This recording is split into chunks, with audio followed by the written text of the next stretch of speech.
Շենք շինությունների միջև միջտարածության սահմանված չափի խախտում, անվտանգության կղզյակների բացակայություն, հրդեհի ազդարարման ինքնաշխատ համակարգի բացակայություն։ Սրանք այն հաճախ հանդիպող խախտումներն են, որոնք գրանցվում են բենզալցակայաններում։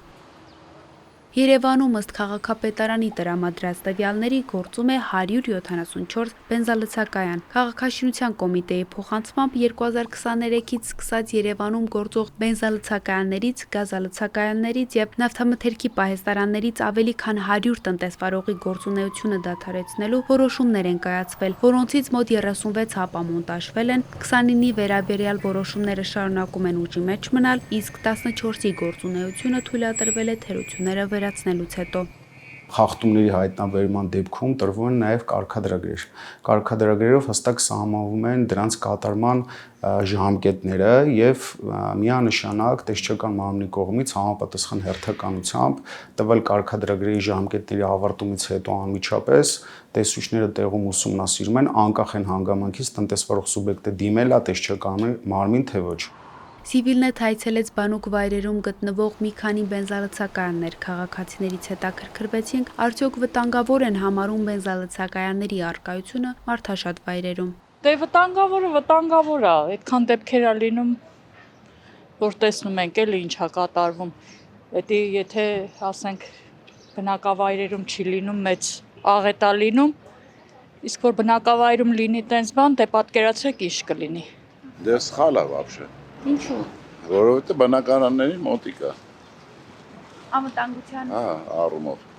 Բենզակալուն կա դնում, հետևը գալիս են շենք են սարքում։ Այդի մտածեք։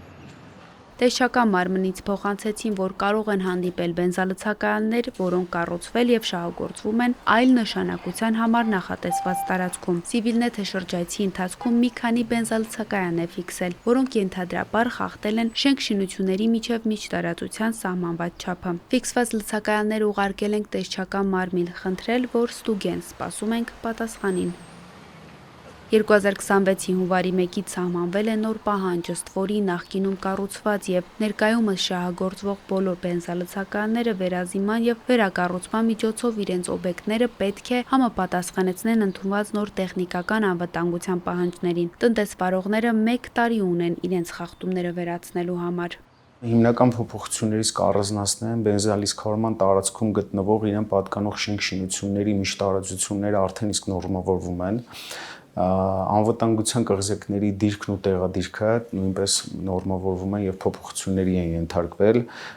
Լցերկիչների տեղադրման ընթացակարգերն ու ձևաչափերն են փոխվել։ Տարողությունների ծավալի հետ կապված նոր որոշմամբ սահմանվել են ծավալային նոր չափերը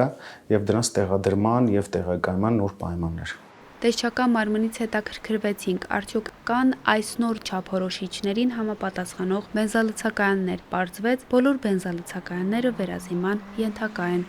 Համեմատության համար կարելի է նկատի առնել այնպիսի երկրներ, որոնք աշխարհում հայտնի են իրենց խիստ նորմատիվներով։ Օրինակ Նիդերլանդներում բենզալցակայանները գործում են շատ խիստ տարածքային պլանավորման կանոններով։ Պարտադիր են մեծ հեռավորություններ բնակելի շենքերից, ավտոմատ հրդեհաշիջման համակարգեր եւ ստորգետնյա կրկնակի պատերով վառելիքի ցիստերներ։ Սինգապուրում չափորոշիչները առավել խստացվել են։ Բենզալցակայանները կառուցվում են խիստ վերահսկվող գոտիներում, կիրառվում են բարձր տեխնոլոգիական անվտանգության համակարգեր, շատ խիստ լիցենզավորման գործընթաց։ Նույնիսկ փոքր խախտումների համար կիրառվում են մեծ տուգանքներ կամ փակման որոշումներ։